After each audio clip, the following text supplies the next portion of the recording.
8:30. Want to make sure we start on time because we have some excellent presenters here. We'll make sure we have plenty of time for them to all speak. So my name is Matt Quisenberry. I'm with the NCDOT Feasibility Studies Unit. I am not a presenter this morning. I just get to sit back and be a room host and enjoy these wonderful presentations just like you guys. When they asked me which session I wanted to come and host, I picked this one, because this one just has some outstanding presenters. Here we have two presentations lined up. We have Speed and Origin Destination Tools presented by Kelly Wells and Brian Murphy and Peter Trinkansky. And then we also have a second topic, titled Look Beyond the Diamond, Directory of 85 Grade-Separated Intersection Concepts, presented by Dr. Joe Hummer. So we have an hour and 15 minutes for this session. It'll end at 9:45. Our goal is to try to leave about 10 to 15 minutes for Q&A at the end. And we'll, if you have any questions for our first topic, please hold those until the end. That way we make sure we have plenty of time for all presenters to speak. So without further ado, I'm going to hand off to our first presenter, Kelly Wells. Thank you very much. Good morning, folks. Good morning. How are you this morning? Good. All right, I'm Kelly Wells. I come from the other side of the house. I work in traffic operations at our Statewide Transportation Operations Center. I've been at DOT for 26 years, and I want to share with you this morning about probe speed data and tools. So raise your hand if you used a navigation app to get here this morning. Very good. Raise your hand if you've ever used a navigation app. Very good. So that's what I'm going to talk about today. Intuitively, you all know about this stuff, right? It's what colors your Google Maps red, yellow, and green. It's speed data. But today I'm going to share with you the speed data that the department has access to. And I come not from pre-construction, like I said, but from traffic operations. So not knowing exactly what you do, my goal today is to make you aware that this data exists, make you aware of how you can get access to it, and maybe let you think about some use cases that you might have where you could find this data helpful. So what is probe speed data? Like I said, it's what colors those maps green, yellow, and red, and how it works is a vendor, in our case we have data from INRIX, collects GPS pings from connected vehicles, from fleets and mobile devices. So while you're using Google Maps, you're a probe for Google. Then they map match that data to road segments, and that produces speed and travel time data sets. So how many people have ever used the INRIX data or the HERE data? I know Dave has, and Mike, and some others. Okay, good. So some of you have a working knowledge of this. We can use it for both real-time and historical use cases, and it gives us things like reliability and congestion, and there are actually some freight-specific analytics we can get as well. You can get it in two main ways. One is through an API, or an application programming interface, if you want to ingest it into some kind of dashboard or something dynamic, or more commonly, you can use it through analysis and visualization tools. And there are two primary ones, or two ones that we have access to at DOT, ClearGuide and Ridis. So I'll share some of the capabilities of those tools with you this morning. So like I said, I'm just going to throw you some use cases that I've used the data for, and you can think about how this might be useful in your context.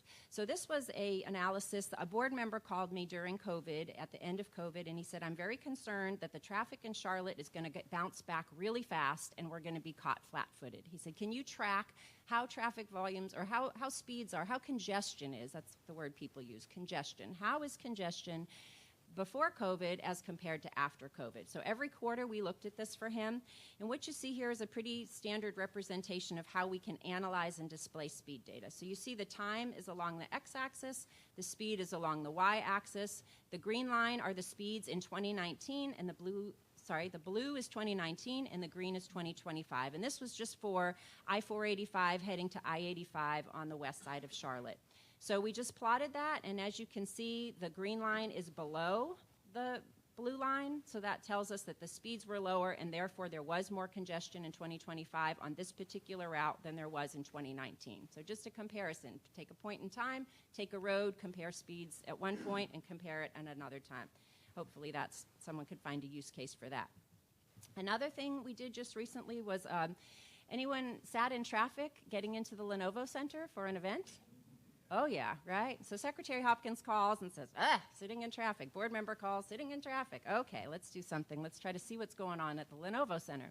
So we were going to meet with them, and I thought, well, what can I pull that will show them? I live there, so I experience it firsthand, but I thought, how can I show these Lenovo people what traffic actually looks like at ingress to a Lenovo Center event?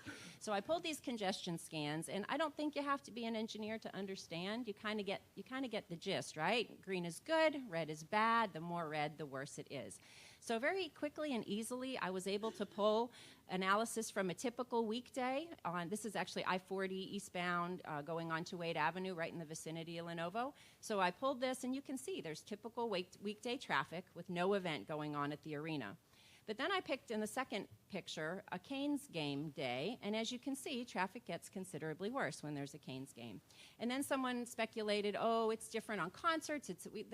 People threw out all these permutations and combinations. So I looked at traffic on a typical weekday with a concert. So as you can see, Hurricanes games are really the place where traffic is the worst. So then what I did was made a calendar. This is my favorite tool in, I always say, like, I feel like what I do is a mix of art and science, so it's kind of fun to be creative like this sometimes.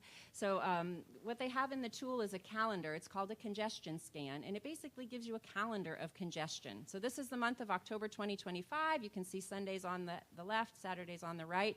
And I just pulled the congestion scan, and then I went through and I simply plotted when the Hurricanes games were, when there were concerts, and then other days that had unusual anomalies, I went back in our internal data and found crashes. So I just sort of like looked at what was causing the congestion. Then, of course, there was the fair, which added to the fun. But, you know, there were some questions asked about different events and how much traffic they generated, and so I was actually able to pull this fairly quickly. It actually took me more time to look up when the concerts were than it did to actually plot the congestion, right? So it's a really useful tool, and it was really fun actually putting this together. Oh yeah, anyone know what was on the 14th of October? Natasha? That was the Chris Brown concert. Anyone remember? So I've worked at the STOC since, I work at the Statewide Operations Center since 2011. That was the worst day of traffic I have experienced since 2011. Working there was the 14th of October. Yeah, not a good day. So part of another reason we met with the folks at Lenovo. Okay, so that's one way you can use the data. Another thing that they have in these tools is a bottleneck ranking. So this is just a bottleneck ranking. I pulled this one from RIDIS, and I just asked it to rank the interstates and U.S. routes in Wake County. I think I pulled the month of October of 2025. So it literally just uses different measures, and it spits out a list of the most congested places. But what I love about it is you can actually drill down into one of the locations. So I picked I-40 West at Gorman. And you can see this shows me that in the analysis period of October, there were 19 different incidents, right? And some of those led to the backups as well. And you can see there's a crash, there's another crash. But I love this diagram personally. It's a spiral diagram of congestion. And what it shows you is the middle of the circle is October 1st, and the outside of the circle is October 31st.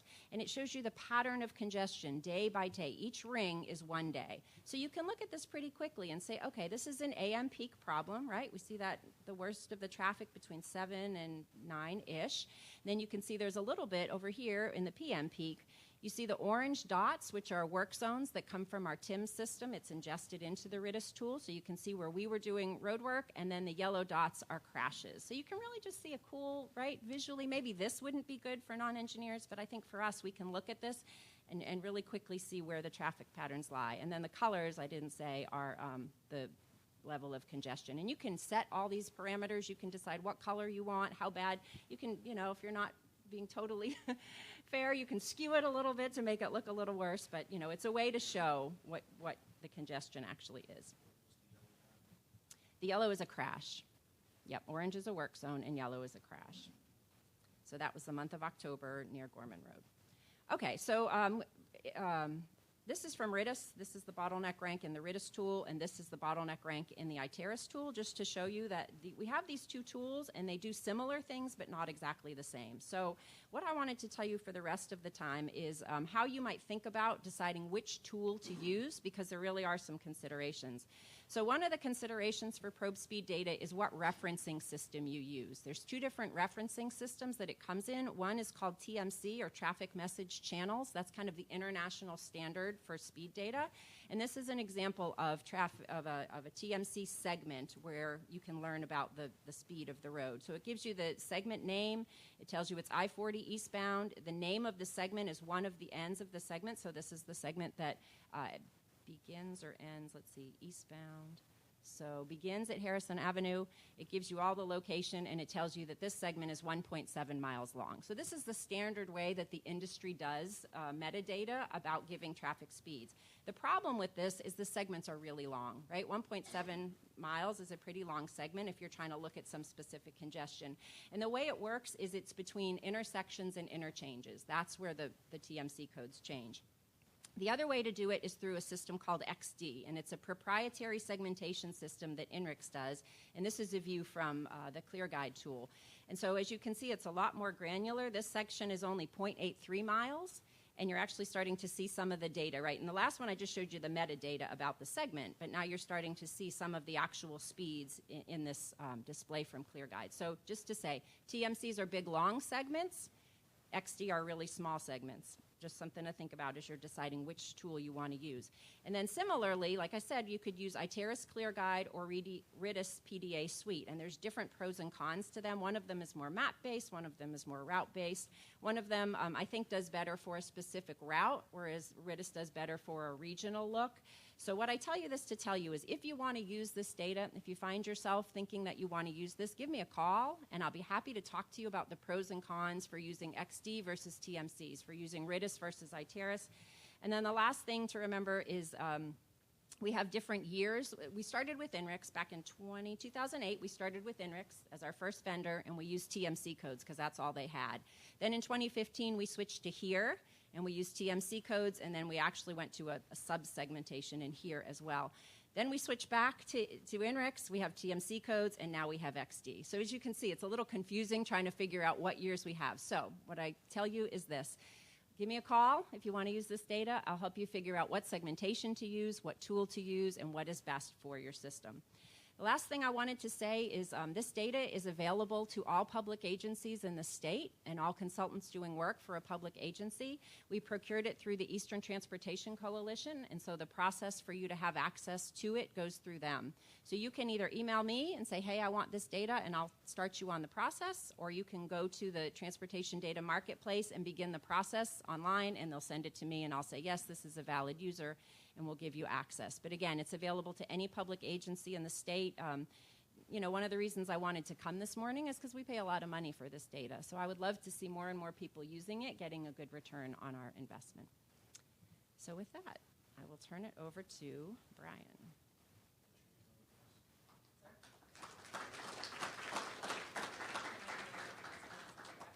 It's very easy. K-Wells, I'm old school, right? Got it? All right. Well, good morning. My name is Brian Murphy. I work in the Traffic Safety Unit. So I'm going to speak a little bit about Streetlight, which is another source of probe-type data today.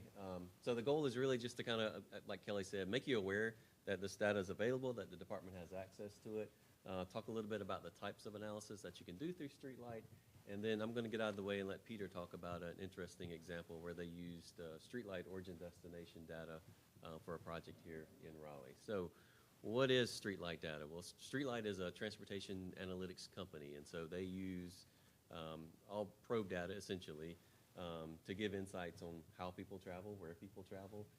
One of the interesting things you'll notice on the right side of the screen is that you probably can't read it from where you are, but the source of this data changes over time. And so whereas Streetlight used to rely primarily on location-based services, cell phone data, now it's more connected vehicle data because there's been some law changes in the last few years that made cell phone data a lot more difficult to access. So the primary source of Streetlight data now is connected vehicles and then aggregated GPS data, so like your devices, so your navigation systems, these types of things that are pinging and they have access to. So a little bit about NCDOT's access to this data. We have access to basically the planning suite of tools, so we don't have access to everything. As Kelly mentioned of NREX, this is very expensive data, so we do want to make sure that that employees know that this data is available, that we have access to this. So we have access to these tools within Streetlight. We bought some service credits, which allows us to ask Streetlight to give us maybe large-scale runs, and I'll talk a little more about that in just a moment. So the department has 65 licenses. Those are available to department employees or consultants that are working under direct contract with the department. And we're currently, I think we've got about, 2 months left on our current contract. So we're in talks now. We're trying to make decisions about what this may look like going forward. So what types of analysis do we have access to in NCDOT? So turn and movement counts, that's a big one. That gets a lot of use, and we'll talk a little bit more about that in a second. Truck volume data, which can be difficult to get to. Travel time delay, multimodal, so bike ped activity. That data's, we have kind of access to that in a pilot way, so just specific spots, just so we can become a little bit more familiar with it.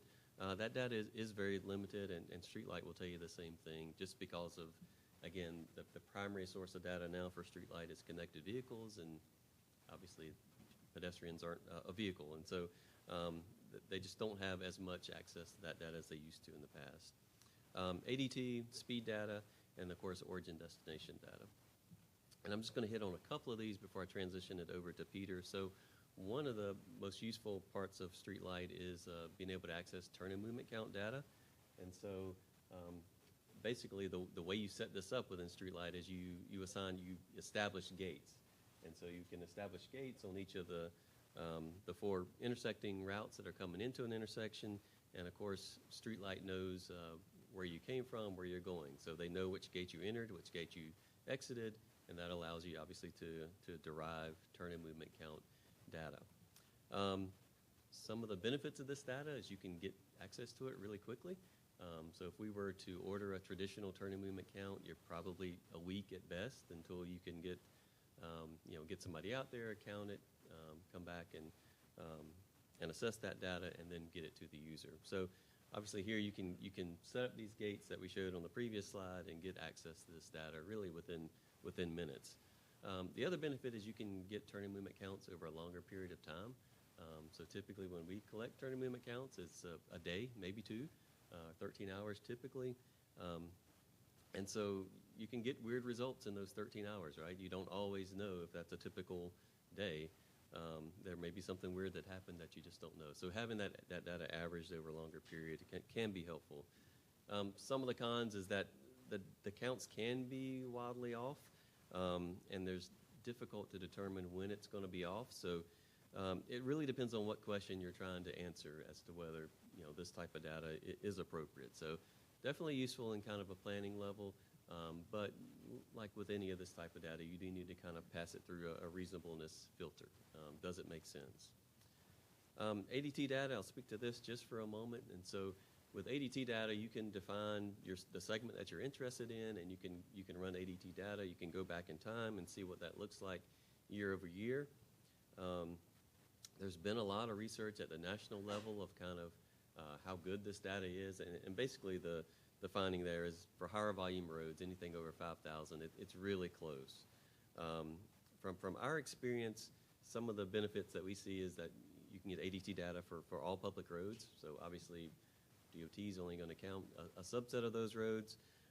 So it's good for planning level analysis. Some of the cons is obviously the lower volume roads. The lower volume you get, the more unreliable that it is.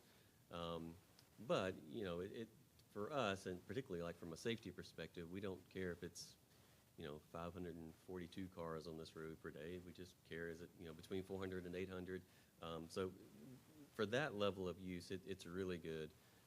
And for our use, we typically use it when we don't have a traditional NCDOT established ADT value. One of the other interesting things that we purchased through our service agreement that I mentioned earlier is basically a bulk download of ADT values for all public roads throughout the state. And so Streetlight uses OpenStreetMap, if you're familiar with that, as kind of their base network. And so there's 1 million and some segments of roadway in our state. And so we purchased ADT values for all 1 million segments. And so This is really useful if you're doing network screening, if you're doing modeling, those types of things, just to have this data in bulk and to be able to access it in that way. We have a very similar data set for speed data that we just purchased and was just delivered. So we have speed data, same on all public roads throughout the state.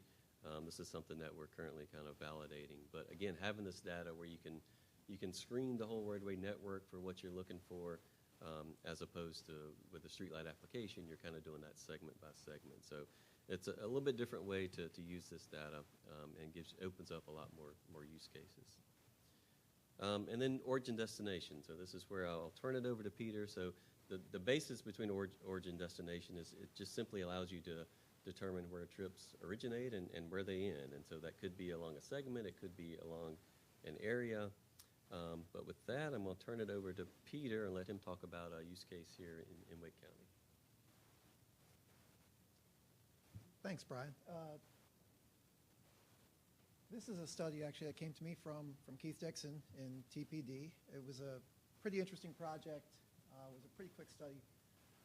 Division 5 was looking at replacing 2 bridges on Forestville Roads. That's a little bit east of Raleigh. And they were doing it through their division bridge fund, which I think has a certain cap as to what the cost can be. In doing this, they looked and they said, well, really the only way we can fit it under the cap to replace these under this contract would be to close the road, build the bridges, and then reopen the road. We can't do on-site detour. So they kind of pitched that to the city of Raleigh, and the city of Raleigh came back with several voluminous pages of questions about what exactly does this mean for traffic on Forestville Road, which is a pretty heavily traveled road between 2 pretty congested roadways, being Buffalo Road and US 401. So I'm just going to go through, I think Brian kind of covered what streetlight is, but really it's using probe data. The history of this was kind of interesting. You know, Kelly talked about 2008, we started with INRIX. I remember doing a project in 2008, and we got this fancy INRIX data, and I sent field staff out there, and I said, go find the INRIX sensors. And I was pretty disappointed when they came back and they said they couldn't find them. So fast forward to 2016, streetlight came on.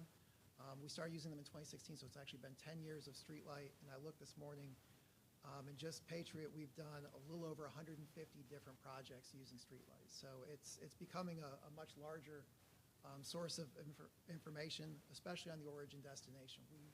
We can get good turning movement counts, but if you're looking along a corridor, where does that trip start and where does it end is kind of important, especially if you're moving into things like simulation. So we found it a valuable asset. So back to the study. One of the questions, the first one was, is Forestville Road the most direct route for the traffic using the facility, or are motorists using Forestville Road to avoid traffic impacts on other routes, such as US 401? US 401 runs kind of diagonally through this area, and it's a congested roadway. And the question was, are people using Forestville Road to avoid this, and if we close it, are we just going to make the existing problem even worse?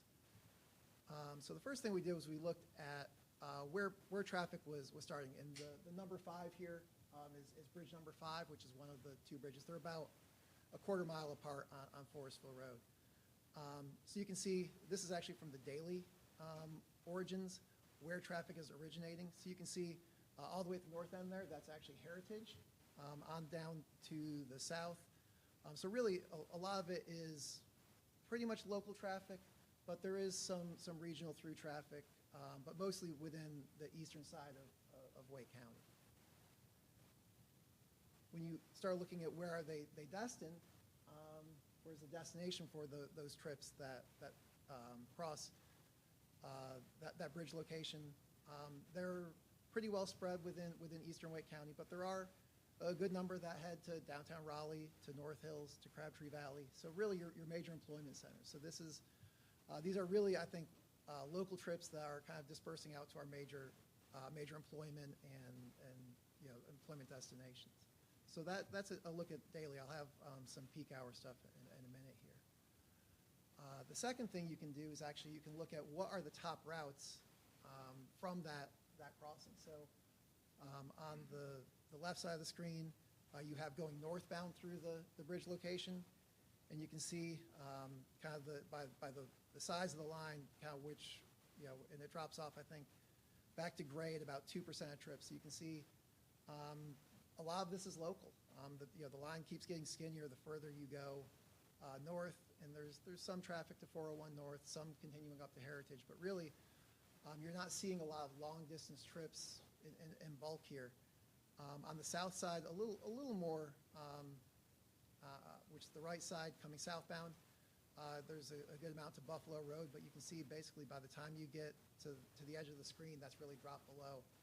So really a lot of more localized trips, which kind of is the conclusion or the question they were asking is, are these a lot of through trips or are these local?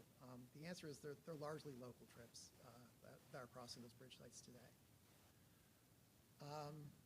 The right side here was looking at this for 5 o'clock on an average weekday in Google Maps. You can see if you go from the south end there on 540 up to the north end of 401, it's 10 minutes in both directions using both routes.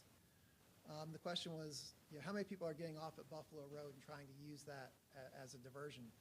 And basically using what's called origin destination with middle filter, we're able to take an origin and a destination and see through 2 points what the distribution of traffic is. You can see it's basically a 80-20 split. 4 out of 5 are continuing on 540 to 401, but 20% are during congested times using Forestville Road. And the off-peak, this drops to about a 95-5 split. So there is some diversion through there, but not an extreme amount of it. The other question I had was, what are the destinations or employment centers for traffic using Forestville Road? So this is where we looked at it.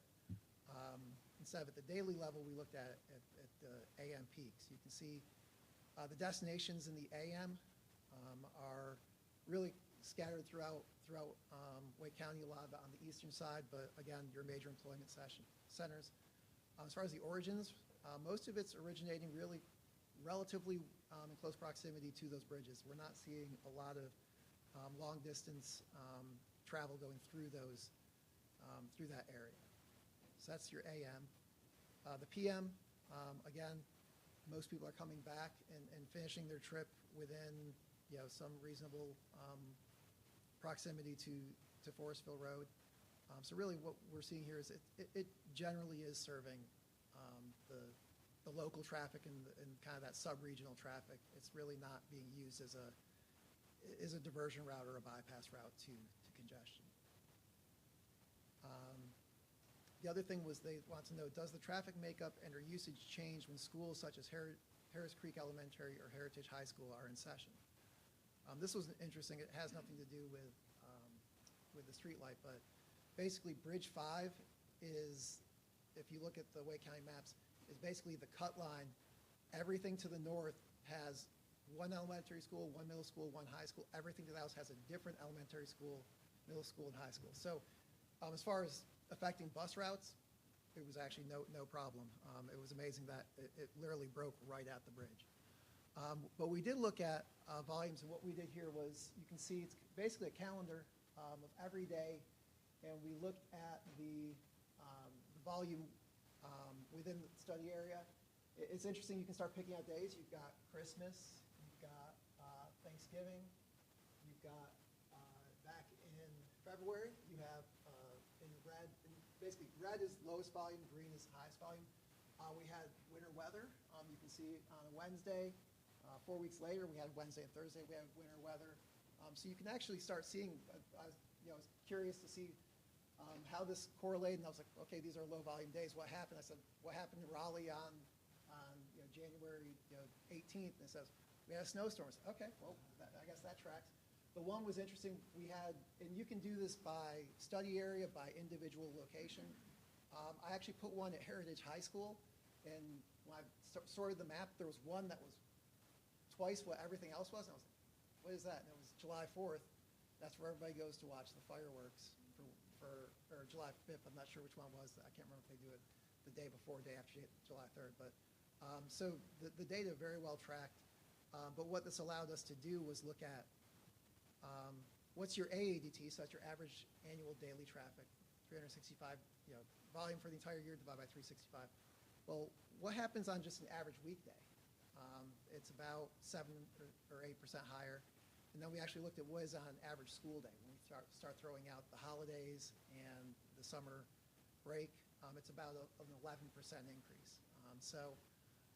If we're designing to just an AADT, and we're right on the edge, it may mean that we still, if we go right to the capacity and average annual school day is 11% higher, we may have problems 5 days a week. So just something that has come up on a few other studies that's of interest.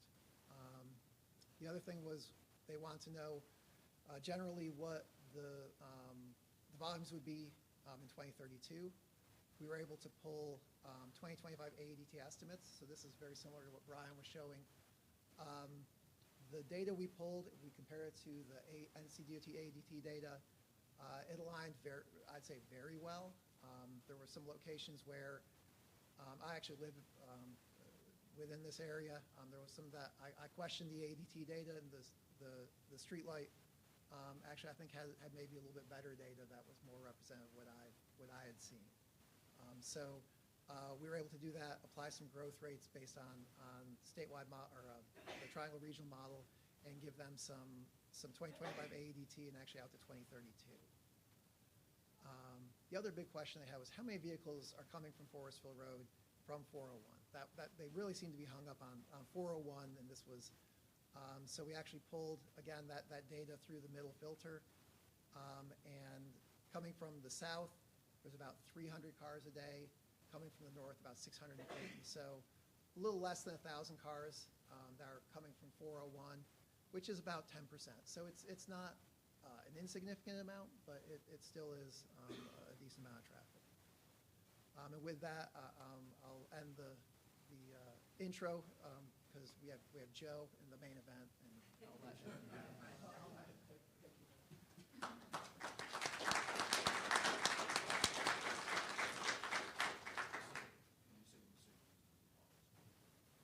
And let's hold questions until then. We'll make sure we have enough time here for Dr. Hummer.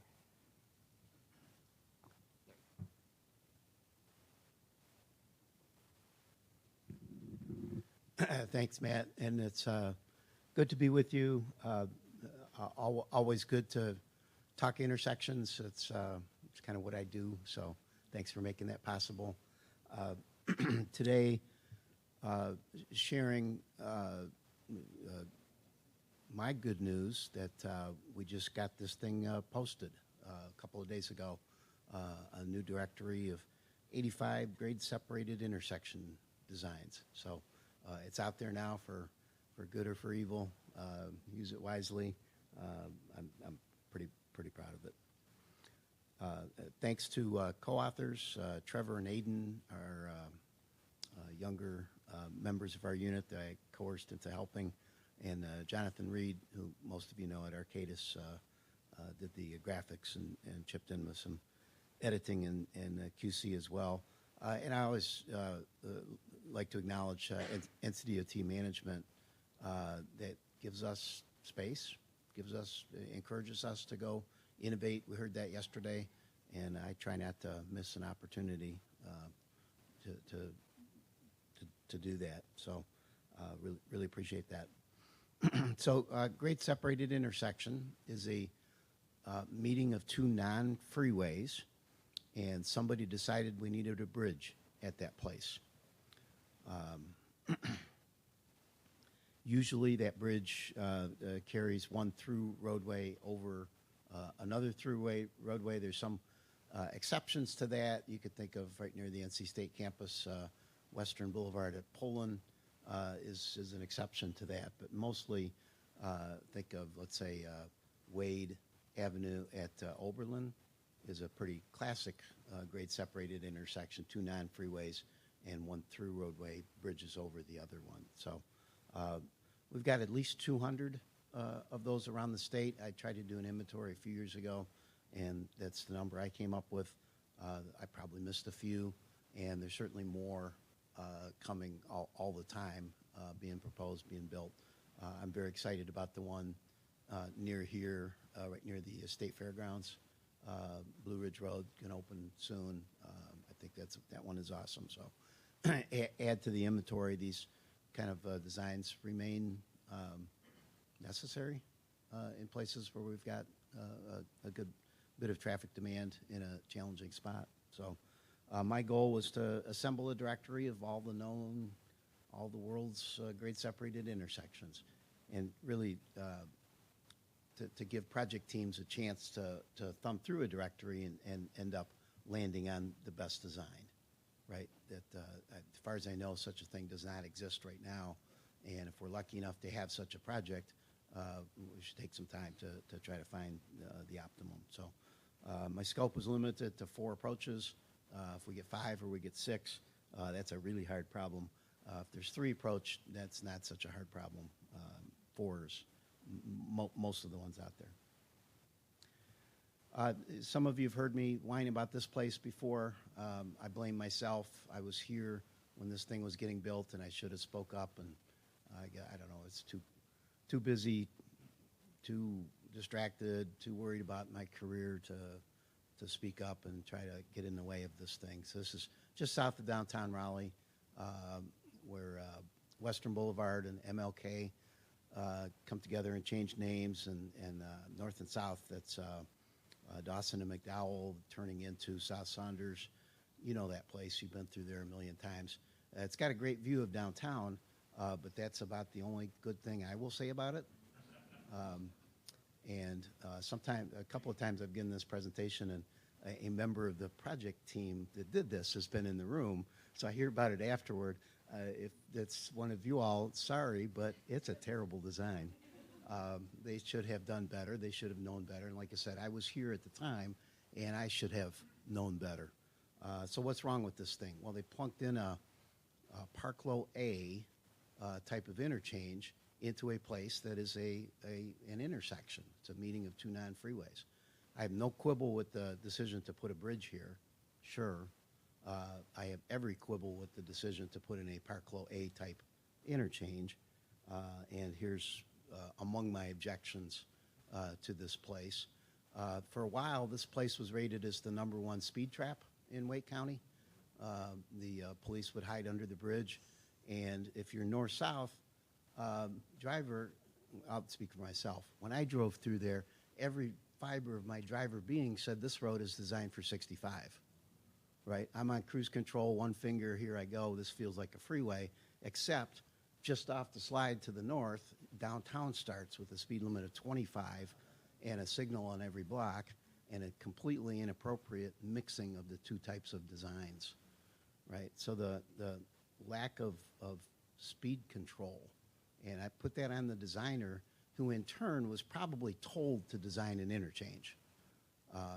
Maybe we should actually back that up and put that on the planner, who had a plan that I don't know, we should look this up.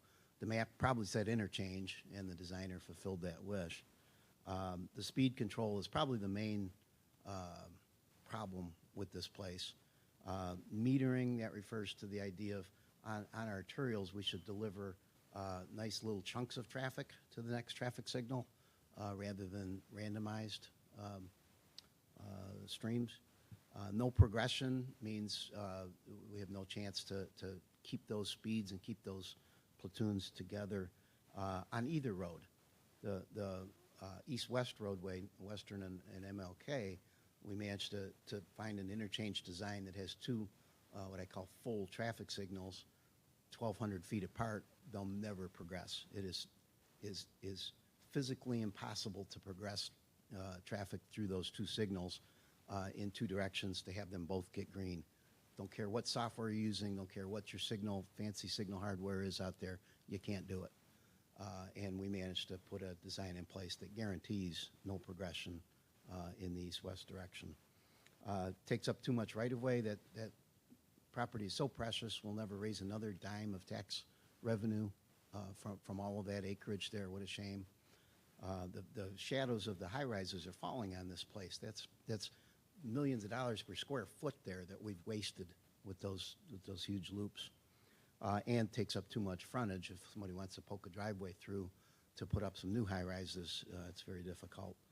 And then there's the matter of peds and bikes. We put a terrific pedestrian and bicycle barrier right next to downtown. Those apartments that you can see in the slide there on the southwest side, there is no way for those fine folks to walk to all the glories of downtown Raleigh. What a terrible design. And like I said, I should have spoke up. I saw it coming. If you need a shorthand, of course, Parklow A, the A stands for awful. There is a Parklow B, B stands for better. So they picked, not only did they pick an interchange, they picked a really bad interchange. But the main point I'm trying to make here is don't pick an interchange. It's an intersection. Neither of these is freeway. There's a signal just up off the slide in all four directions. Don't pick an interchange. It's not an interchange. You get in trouble. You get these kind of results when you put an interchange where you should be putting an intersection. So that's really my main message here this morning, and the directory is trying to get that across. We've got a good variety of these other ones out there. Upper right, that is the Blue Ridge Road new one that's about to open, and as I said, I think that's excellent. That's what they should have done at MLK and Western, in my humble opinion. On the left side, that's that awful cloverleaf when you head into Chapel Hill. On the east side of Chapel Hill, NC 54 meets US 15501. And again, for ped and bike, what are we doing right now? Well, in this case, it was built in 1957. They really didn't know better, but hopefully we'll get a chance to undo the damage here. A perfect barrier between the kids that live on the east side trying to walk over to campus on the west side. What a hideous design. Middle here, that's a Parklow AB type of design there. That's an awful one as well. This one on the right, a better example. I think this is up in Division 1, a Hosky area, pretty recent one, and better. You can see we're starting to evolve the thinking a little bit here. So there's a wide variety out there. What I should have said on the slide here, most of them, the majority, according to my inventory from a few years ago, are diamond shape. Thus the title of the presentation here. It's easy to do a diamond. It's lazy to do a diamond. You can look in the green book and see all kinds of pictures of diamonds. And no, we should probably do better. So I tried to do better. Here's how I went about doing that. One day with a pen and a piece of paper, I tried to sketch all the world's grade-separated intersections. I started with thinking about, well, there's 4 quadrants, so we could put a loop ramp in each quadrant or not, so that gets you from 0 to 4 loop ramps. And you could put a direct ramp, a right ramp, in each quadrant, and it gets you from 0 to 4 of those. And all of a sudden now we've got a matrix of all those ramps out there. And then I started to think about, well, what's at the beginning and the end of the ramp? All the possibilities there. So at the beginning of a ramp, as you can see my list, is we have several possibilities. And at the end of the ramp, the terminal side, we have several possibilities as well. And now all of a sudden I got a pretty healthy matrix of combining basically these 4 things into several hundred different possibilities. Sketched those, looked at them. A lot of them were ridiculous. A lot of them didn't fit. The 2 ramps crossed each other or something. So a lot of them got weeded out pretty quickly. But that's basically how I ended up with 85, was trying all of those combinations to see what had a fighting chance, or, of course, what I knew of that had already been built or published out there, too. Yeah, all the common designs that I knew of or that I had read, and some that have just, as far as I know, just been published but never been built. There is a little bit of literature out there on this. And then dozens of new designs. The patented comment here was a motivation for the directory. As far as I know, there's 3 of these designs that were patented at one time, and that means we can't build them unless we pay the patent owner a big sum of money, which effectively means we can't build them because we have no pay item for paying off somebody who owns a patent. So we won't do it. Any other state DOT out there won't do it. It effectively kills the design. So one of my motivations was to publish all the ones I knew about to head off any future patent. Anybody get a bright idea out there trying to patent one, I'd hopefully beat them to it, and they would not be successful. So, yeah, dozens of new designs. This one shown here that's got contraflow left turns in the on the east-west roadway. As far as I know, that's not been built out there, but it's actually kind of a good idea, as it turns out. When you look at it and kind of run the numbers out there, that's almost like free capacity in the middle there. You got left turn lanes anyway. Why not just flip them in the same space and eliminate a bunch of conflicts? Probably safer too. So, yeah, in the course of this, we discover some nice surprises. I came up with a scoring system, 12 different categories. I hope you look through the list there and decide that this is motherhood and apple pie. There's no surprises there. Trying for all the usual things. It's travel efficiency, it's safety, and it's cost and impact. And so that, pretty much the goals of all of our projects, I hope. And in the course of scoring 85 different concepts there, made many assumptions. That's why I wanted Trevor and Aiden and Jonathan to check behind me. And main thing we all tried to do is be consistent, that we scored everything kind of the same way. All right, the directory consists of mostly 85 pages that look like this, which is at the top a number and a name, and then a little summary of what we think is the potential for this concept. If there's a history, fantastic, the rank out of 85. Here's the scores on those 12 different categories, and then a sketch. Give Jonathan credit for coming up with those sketches.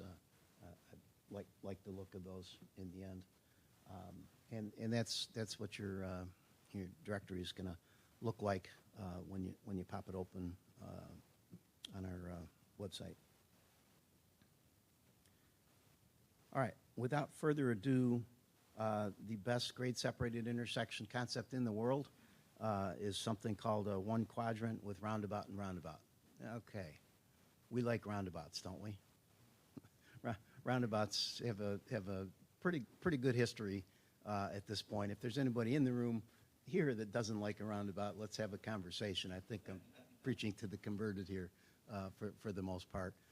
One quadrant means that we've only got a loop ramp and a direct ramp in one of the four quadrants. So figure that would be relatively low cost. Roundabouts on the ends for good safety. Yeah, that's not much of a surprise that one would come out on top. And you can see there some of the other ones that remember the score is a perfect score would be 60. So none of these are perfect. And I'm sorry, in our world there is no perfection. We try to do the best we can, right? That's our job description. There's going to be some negative, some trade-off with all of these. If you look down the list there, the code, the number there, the first two numbers, the first number is the number of loop ramps. The second number is the number of direct ramps.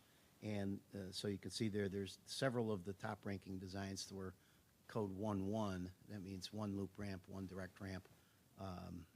And then you can see several others were code 2-2 with two loops and two direct ramps. And generally those tended to be the better of the designs overall. Here's some sketches of some of the top ones. The best overall is the one on the left there. So could the new grade-separated intersection at Blue Ridge Road have used roundabouts instead of three-phase full traffic signals? Probably not. There's a lot of demand there. That's going to be a big, busy place. I doubt if a roundabout could have handled that kind of demand. Roundabout, The reason it doesn't score perfect 60 out of 60 is capacity, right? It's got a limit, and I think probably at Blue Ridge Road we're over that limit. But let's circle back to the new design in Division 1 that I showed you a few slides ago. They probably don't have that kind of big demand out there, and maybe in retrospect, a roundabout or two at the ends of that connector road. It's always easy to look back afterward, but hopefully going forward from here, we start to make those kind of calculations and see, if the roundabout will help us there. And then this one over on the right side, close cousin, maybe this would be good in a place, let's take the north-south road with a higher demand, and so we put in sort of an RCI feature there. That'll handle a big demand, and then a roundabout on the roadway that has a little bit less demand. And so maybe that's the version that would still deliver a lot of benefits at a place that has a little bit higher demand. Some other ones that worked well on the left side there, that's called an echelon, and it's probably hard to see in that diagram. Very elegant design. What we're trying to convey there is northbound and eastbound meet on the upper level at a two-phase half signal, and westbound and southbound meet on the lower level at a two-phase half signal. So they separate the two roadways horizontally and vertically, and it's a cool idea. Nobody's ever figured out how to build one of those. NCDOT has investigated it several times that I know of, and stopped the process because it's a L-shaped structure, and how would you ever build that while maintaining traffic? But if you can get over that little hurdle, maybe this thing would have a good future, because there's a lot to like there. Moves a whole bunch of traffic in a very small space. The center turn, oh, by the way, that one might be patented too, so there's that. Middle one definitely was patented at some point. Maybe that patent has been given up. The idea there is all four of the left turns rise up to meet on the top level at a signal, and then the throughs and rights stay on the lower level and meet at a signal. So that one, NCDOT looked at that in a place or two through time as well, and again, could not figure out how to build that cross-shaped bridge while maintaining traffic. And this one on the right side here, people call that the Korean interchange, invented in that fine country, try to solve the traffic problems of Seoul, one of the most densely populated places on the surface of the earth. Single point left turns on top and single point left turns on the bottom. But again, a really awesome idea, very efficient, moves lots of traffic in a very small space.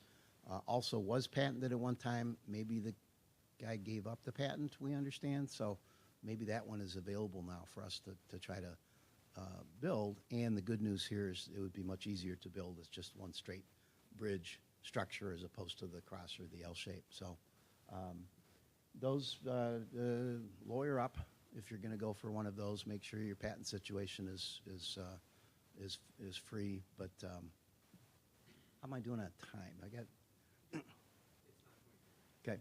Let me tell a little story. Back in the day, I went to Korea and I met with the guy that owns the patent on the one on the right here, because I thought it was such a superb idea, and I begged him to give me a number. What would it take to buy the U.S. rights to your patent?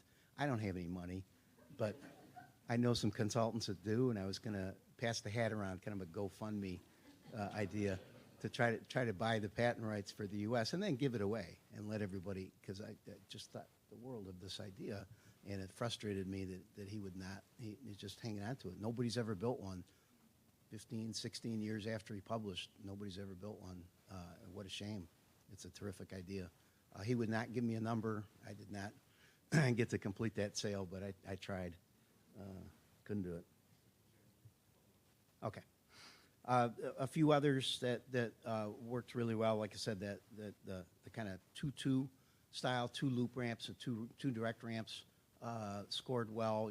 Now you're starting to be in 2 quadrants, so it's starting to be more expensive, right-of-way, frontage that you're taking up, but you do get more capacity back out of that. The one on the left with contraflow, and you can see there on the north-south road, all you've got are leftovers. That's going to be very efficient. That's going to move, again, a lot of traffic on that. But you are in 2 quadrants now. Middle one with all leftovers, and the one on the right here, we'd stick in a roundabout for a little bit of variety. To try to get motorists to understand what's going on here, where's our friends in the signing unit? Help, please. Sometimes left goes right and right goes left, and so we'll need good signs to, and back to the driver probe data and drivers getting help from Waze and et cetera to show which direction we should be going. For efficiency, there's a pretty clear pattern there of what I'm calling the 04 designs with 4 direct ramps tended to be from a capacity and a progression and a distance travel point of view. So variations on that theme of the Korean design when we kind of work out the capacity numbers, they tended to score the best. From a safety point of view, again, the 04 designs, we minimize conflict points. We spread out the conflict points that remain. Pedestrians was one of the categories there. And these type of designs, if you follow them through the walkways or dash lines, and they're always crossing at a signal, as opposed to that lousy Parklow A that we've got in downtown Raleigh, where the pedestrians have to cross merges and diverges and weaving areas and God knows what. Having pedestrians cross at signal at least helps their cause. So these ones, as far as we could tell, we've got no crash data, but looking at the surrogates that we have should come out pretty well for safety. And then for cost, if your goal is really to minimize cost, yep, you want to stay in 1 quadrant. That's pretty clear there. Pick your quadrant. Where do you have space? Where's the impact the least? And then if you can stick in some roundabout or some U-turn to help move traffic as well as minimizing cost, that would be a good thing. How did the common designs do? The answer is not so well. You can see the ranks out of 85 down the left side of the chart here.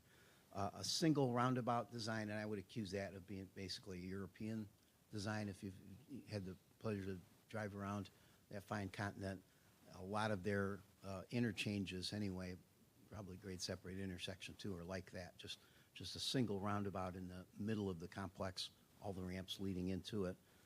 Turns out they might be onto something. That one did pretty well. A double roundabout, some people call that a dumbbell, dog bone type design. Yeah, that one did okay. But then look down the list at some of our more common DDI. It's a fine interchange, probably not gonna work well in these contexts as an intersection. We could probably do better. The Parklow AB that I showed you the picture of before,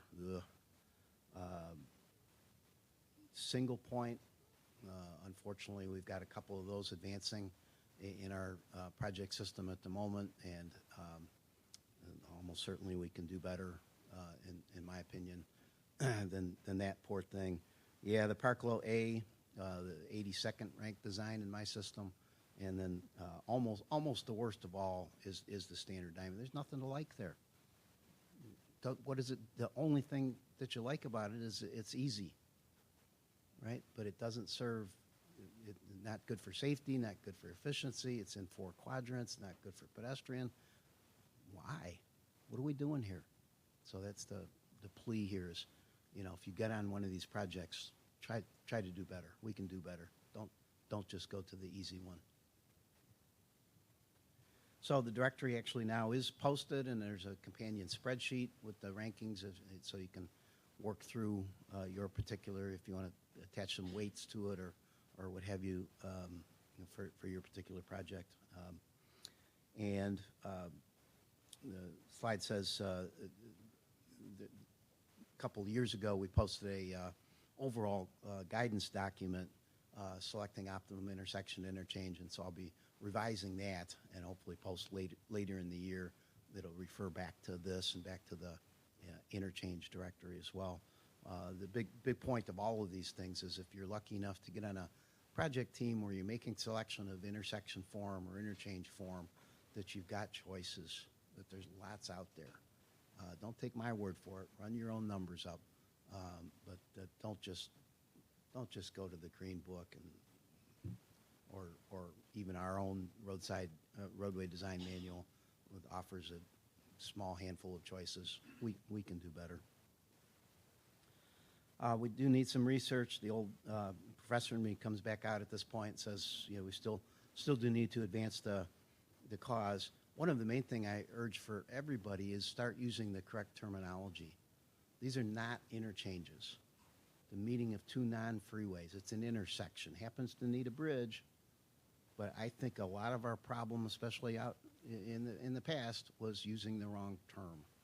It's not an interchange. Start using the correct term, which is intersection, and maybe our outcome will get better down the line. Let's get some more in the ground. Building a bridge in these places sometimes is going to be pretty necessary.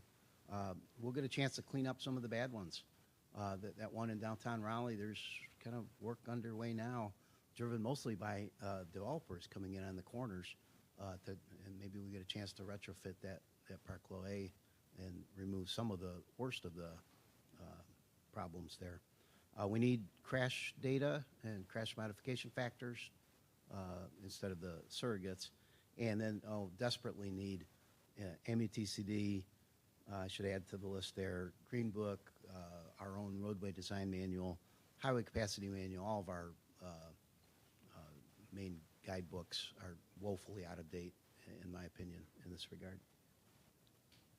So I appreciate it. Let's go do better, use the right words, look at the options, and get toward better solutions than in the past. The last image here, this is US 64 at I-85 near Lexington.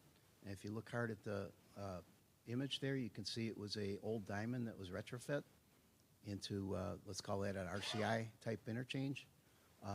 Took a crash problem and basically made it go away for a relatively small amount of money. We can do this. And again, kudos, this is Division 9. Thank you so much to that project team and to Brian Thomas out there, our regional safety engineer. We can do this. There's spots out there that we can go in and relatively cheaply retrofit into something better, safer. So let's go do that when we can. All right, thanks.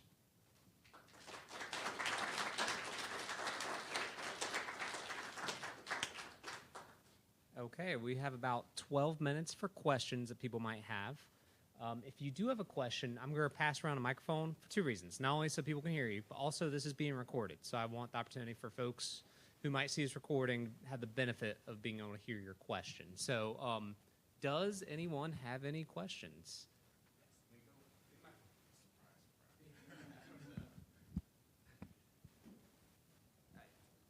First of all, great presentations. Thank you, Kelly. Thank you, Dr. Hummer. A question about the difference between intersection and interchange. How would you define an interchange? How would you define an intersection? Yep. That's actually not difficult. Interchange is the meeting of a freeway with another road. Could be a freeway with a freeway or a freeway with a non-freeway. That's an interchange. And an intersection is the meeting of two non-freeways. Okay. And my second question is, Peter and I worked on a project together along with NV5, U5802, and we worked through doing, I called it a great separated quadrant. I just learned that it's called a contraflow, a contraflow intersection. Will those intersections be adopted into the roadway design manual or part of us in one way or another? Because we're starting to see them being built along the state, but when we go to our manuals, we don't see them properly identified. Yeah, thanks. Good. document that I referred to in one of the last slides there, the selecting optimum intersection and interchange, that started out to be a chapter of the roadway design manual. And then I handed in my draft to that committee, and it was too many pages. They looked at it and laughed and sent me out on my own to post it and publish it out of my own. So, good on them. The roadway design manual refers to the selecting document several times, and rightfully so. Maybe it should refer to it more, but at least it refers to it quite often, and that's probably close enough. So good on them. That maybe we could look back at the roadway design manual and see that they should strengthen up their language about intersection and interchange, or strengthen up their language about that there's lots of alternatives, and go searching for one before you land on one. I don't think the language in there, in my opinion, is the best it could be, but at least it's got some good references there. Yeah, good, thanks. Okay, who else?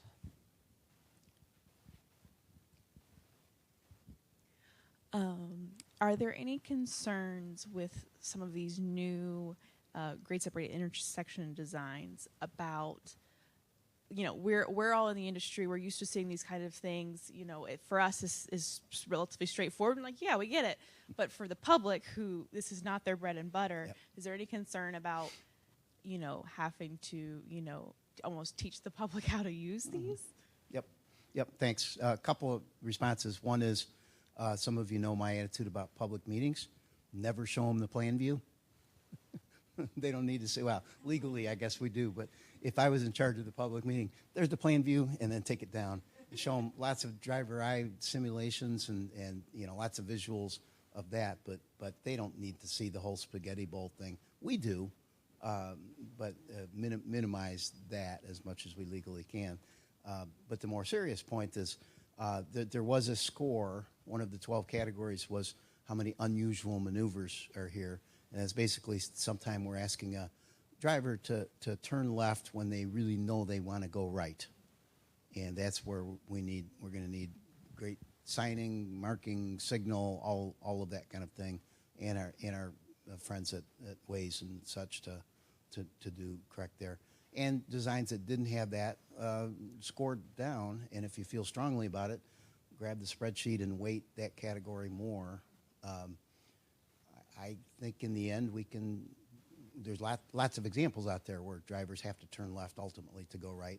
This will be another one. It's something to trade off. So, yeah, good. Thanks. Thanks. Good question. Who else? Oh. Yep. Quick question for Joe. Thanks for your presentation. So for at-grade reduced conflict intersections, we have all these great national design guides for the R-cut and the MUT and, of course, the diverging diamond interchange as well. Are you aware of any forthcoming national guidance on grade-separated intersections, or is this truly trailblazing? Thanks, Mike. The next best thing I know about is an NCHRP project that literally just got funded a couple of days ago to some of you remember the AIIR from 2010, the Alternative Intersection Interchange Informational Report. That was 2010. This will be second edition of that. So it'll be 3 years till it gets out there, but I'm confident that will include a good, healthy, at least chapter on grade separated intersection. Yeah, good, thanks. Hey, Joe.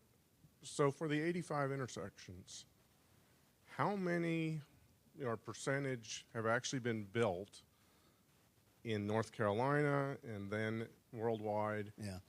And then does your manual include a picture of ones that are real?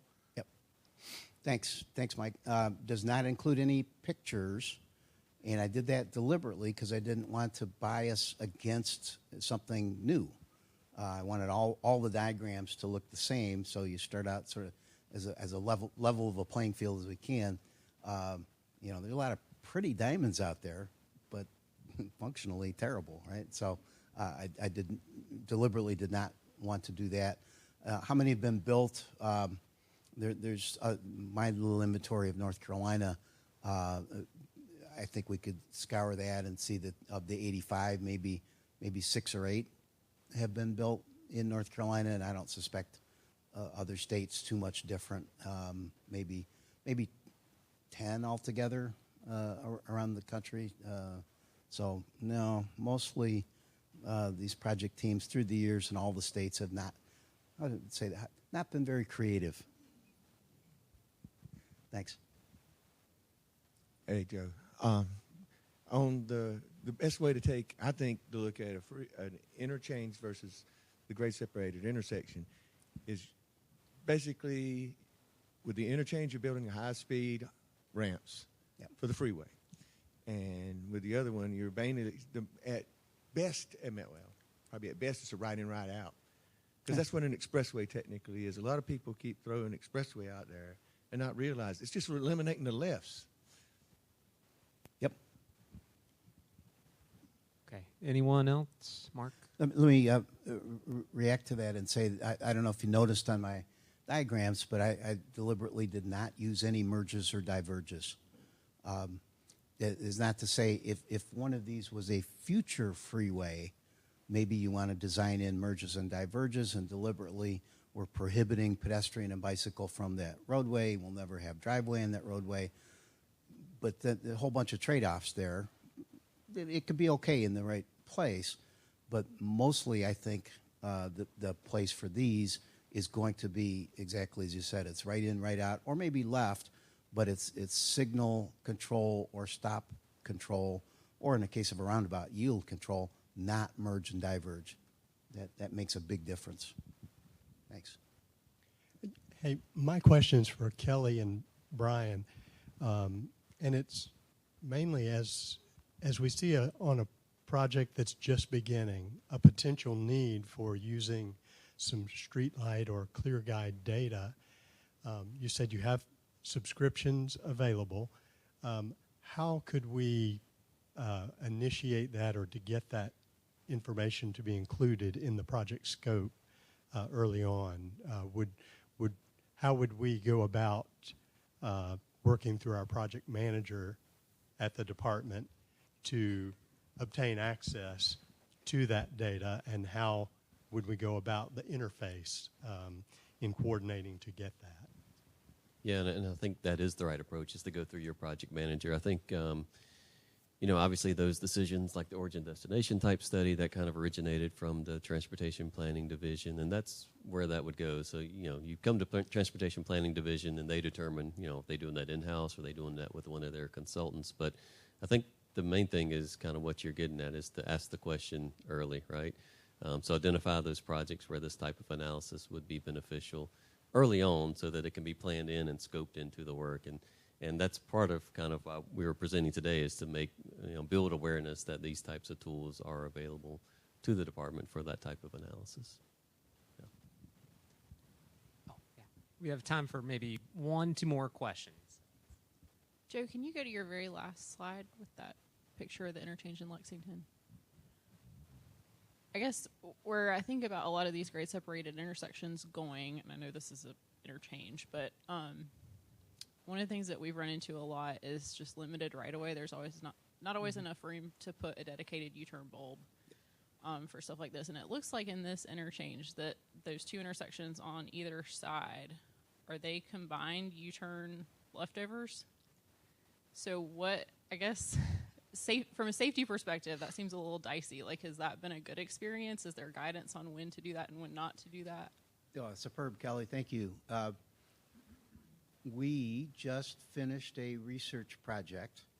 I was lucky enough to be the chair of the committee. UNC Highway Safety Research Center was the lead researcher team, and published now, and it's posted on the R&D website, and I can send you the link if you want, on exactly that question, is should we keep the bulb out clean, or can we allow the left in as well, or the right out as well, or some combination thereof. And I'm going to paraphrase here, but I think what they found was, after analyzing big sample of sites in Michigan where they had enough of these to analyze, that yes, when you add something to the bulb out, you get extra crashes, about that many. It was on the order of like 0.2 of an extra crash per year type of thing. Not nothing statistically significantly different from zero, but a relatively small amount, and now you can trade that off against the cost of keeping that bulb clean. And I think now this is going to be just Joe, not researcher and certainly not NCDOT management. Joe thinks that's a trade-off that's well worth making a lot of times. The savings from not having to buy out that control of access is going to be very substantial in many cases, and we can take that savings and buy more safety around our network in a lot of other ways to prevent more crashes. So take a look at that research. They of course got a lot more subtle than I'm giving you here, but my take on it was very small extra amount of crashes on average, and I think usually not worth the effort to control that access. Thanks. One more round of applause for our presenters, please.